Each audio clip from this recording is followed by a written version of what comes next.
Hello, welcome to another episode of Richard's Comics. Today we're going to talk about underappreciated or overlooked storylines. Stephen? Yes, we've got several storylines that are not as popular as they should be, but were better than some of the things that were made popular, especially back in the... And a lot of these are, this is any time, but we gravitated to the 90s. We're jaded. We're jaded. Yeah. A lot of the 90s were just better kids, sorry. So, at least when it came to comic books. We like the foil covers. We like the gimmicks. And so the first one we've got here, you want to start with this one? Yeah, go ahead. So this first one is JLA New World Order. Probably don't need to pick it up since you can see it. But essentially, this was when the JLA got rebooted. For years, there wasn't really a JLA. You didn't have the heroes together. And so they put all the big guys back together and girls. You had Wonder Woman, Superman, Martian Manhunter, The Flash, Batman. Anyway, Grant Morrison, this was his first big acclaimed work, right? Mm-hmm. He was a great writer. And then you had Howard Porter as the artist. Grant Morrison is more known for like the smaller books, right?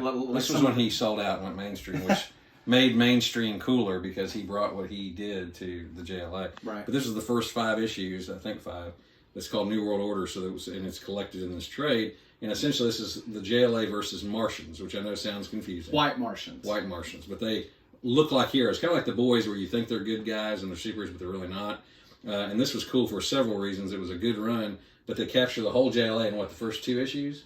They end up in the first, I believe the first issue, we get introduced to the new team, and the public does. It's called the Hyper Clan, I believe. Right. They're really Martians in disguise. And so what ends up happening is they capture the whole JLA, and there's this great moment in it where the whole JLA is captured with all their powers, and the only person they haven't gotten is Batman. The Martians laugh and go, he's just a man, what can you do? And there's this really cool moment where basically Superman laughs at them and goes, he's the first one you should have captured because he's the most dangerous, which Grant Morrison's right, that made Batman that much cooler. That really reinvented Batman and brought people into him. He takes out all these Martians basically and frees the JLA because he's Batman. So it's a really cool moment in comics that if you're in, I think a lot of people know that moment, but it didn't get the mainstream attention it probably should have gotten. So. Yeah, that's the point you're talking about with Batman. There's a really cool shot where they're looking, and one moment you see these 2 or 3 white Martians who are on power level with Martian Manhunter and Superman, and they're about to take out Batman. And the next thing you see is all of the white Martians completely immobilized and a sign that says, I know your secret. And honestly, just talking about it, I get a little bit chills even talking about it. Now, it was a very epic moment in DC and then for Batman. Right, so this is an underrated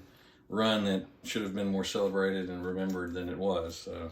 And the other thing about that book, it came out in 1997, and so we're looking back about 25 years. So it has been a little while, but it is definitely worth checking out. What's our next book? Our next one is this run of XMen, I think 275 to 77? 275 to 77. Now, this was an acclaimed time in XMen. Chris Claremont, Jim Lee. Yep.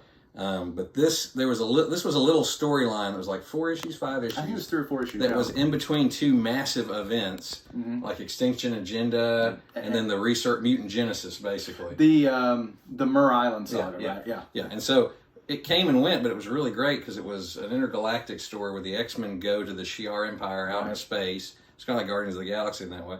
But there's Skrulls impersonating the X-Men. There's this cool storyline where they take over some of the X-Men or pretend to be them, and there's this huge fight. But this is where you had all these characters mixed together that would become huge characters. A little blip, we're back.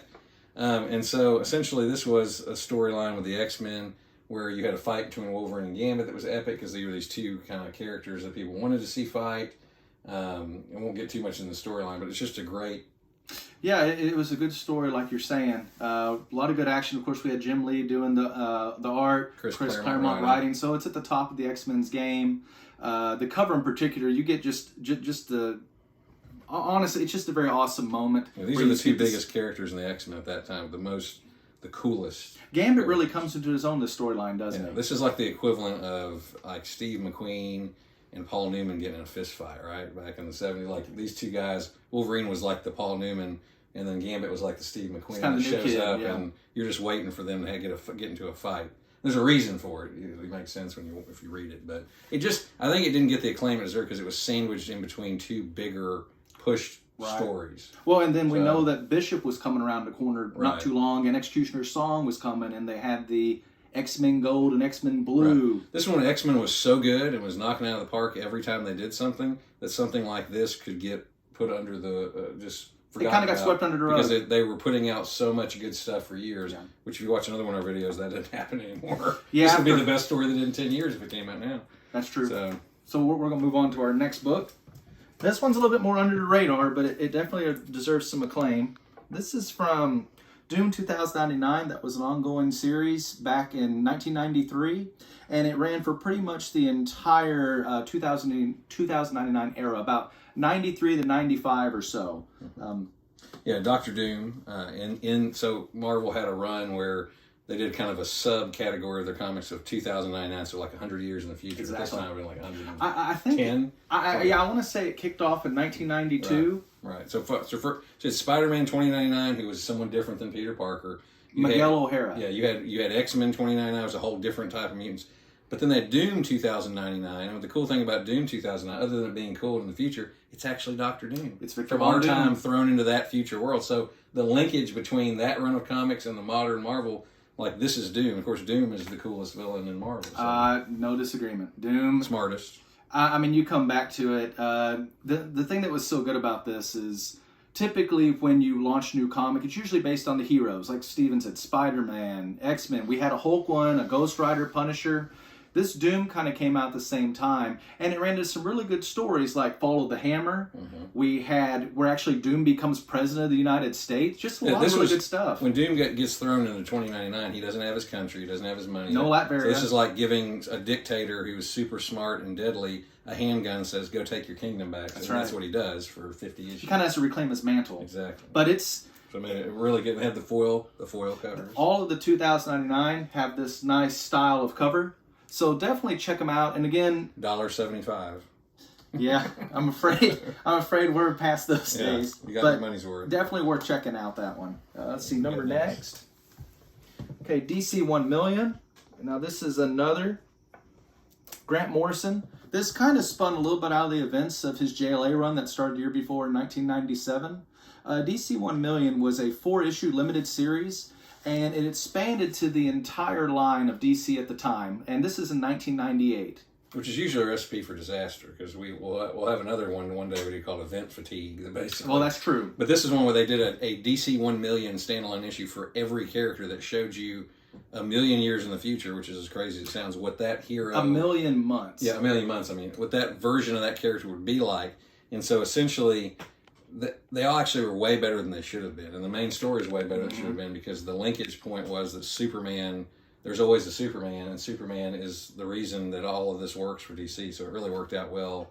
Way better story than it should have been. It sounds like something that was just hackney-eyed and to sell comics, but the story was really good in a number of ways without spoiling it. So. Yeah, I think one of the things we got introduced to, like Steven's saying, the legacy of Superman, where it wasn't just one character, Kal-El. It was an entire line of superheroes, some that were his descendants and some that were inspired by Superman, sort of like the Legion of Superheroes. And it spans the entire era of DC to the far future. And like Steven was saying, they came out with one-shots. And the one-shots, so most of the DC books at that time, they took a 1-month hiatus, and then they had a 1 million one-shot. And what that usually dealt with is they either took the title character and they were part of the story. I don't want to spoil it. But more or less, the current day JLA gets sent to the far future, and the JLA of DC 1 Million comes to the present day DC universe, and we get to see those storylines. And then you have a character called Solaris, kind of a, lack of a better term, he's a star like the sun that's evil, who will continue to plague Superman's line and his descendants for many centuries to come. And it ties into All-Star Superman that comes out a few years later. Well, and we can't get too deep because we don't have enough time today, but of all the DC Million characters, how cool is it? The Batman from in the future has a prison planet where the villains are killed, so that's perfect. Right? I think it was on Pluto? I think it was Pluto, wasn't it? Because they've expanded into the solar system. Okay, now this is one that's very dear to all of us. This is Darkhawk number 25. And this is the first we're putting up that's an entire run of a comic book. Yeah, well, I would agree. 50 issues, right? It was 50 issues, and then a few years ago when they had Marvel Legacy, they went back and they published an issue 51. And so this was really, it started in 1991. It ran to about 1995, 96. 50 issues, and really this is kind of like a Spider-Man meets Iron Man type thing. Yeah, this is, so it's a very unique character. He's like Spider-Man. He's a kid. He's a teenager, I guess. He's 17, 18 years old. And he finds an amulet in an abandoned amusement park. Right. Ends up being this alien amulet that when he uses it to get away from the bad guys, it turns him into this armored, basically his body switches body with this alien armor, essentially. So it's like Iron Man and Spider. It had the best parts of Spider-Man, where this kid had all these problems in his life. He's trying to be a hero. But it was just a cool and different character. And it told a complete story from 1 to 50. Like, it had a great storyline that ran its course, and then Marvel didn't beat it to death. They didn't sit there and have 50 different, Darkhawk runs. 1 to 50 told a whole story, and then the characters not come back a lot. But of all the stuff that Marvel's doing, here's a character that's handmade to be in movies or TV, and they're not using this character at all. So it's underrated. I completely agree, and he's got ties to the street level heroes like Spider-Man, like Daredevil. He's got ties to the Guardians of the Galaxy. Mm-hmm. Really a character that you could plug and play in multiple places. So the first 25, 30 issues are pretty easy to find. When the print run started dropping off at about 30, 35, it's really hard to find some of those later issues or to get them at a decent price. Like, I believe Darkhawk number 50 is actually the most expensive one. I think there were 3 Which is probably annuals. the less critically acclaimed. It's just hard to find it. So definitely worth picking up. This is 25, I think. That's 25. Halfway point with the foil. Again, we have 90s goodness. $2.95. They got you on that one back then. So moving on to our next one. This is Amazing Spider-Man number 353. This is a story called Round Robin, The Sidekick's Revenge. This ran from Amazing Spider-Man 353 to 358. We had guest stars like The Punisher, Nova, Moon Knight. Just a really popular story arc in the early 90s. Mm-hmm. And then it was Mark Bagley art. It was very early. Mark Bagley is a guy that's just synonymous with Spider-Man. Yes. Has done art for years and is just considered the artist for Spider-Man. And so, and it was like a crossover with other heroes. It didn't go in other books, but you had all these other heroes. It was a big street level event for Marvel with Spider-Man. It was one of the best Spider-Man stories. Yeah, it was, we don't want to spoil it, but basically one of the characters has connection to, I'm going to say Moon Knight. I don't want to spoil too much, but it's this what kind of a secret, like a secret empire, I think is actually what they're called. And so it fell between the cracks because it wasn't Venom, it wasn't Carnage, it wasn't Green Goblin, it wasn't these other at the time. Yeah, this was kind of it kind of fell between the cracks, like that XMen story we told you about, between other big stories. So, next one. So this next book, switching over to DC, we're going to talk about the Man of Steel. This is Adventures of Superman number 748. So this came out also late 90s, 1998. At this time, there was a crossover story called The Dominus Effect, kind of an informal title to this.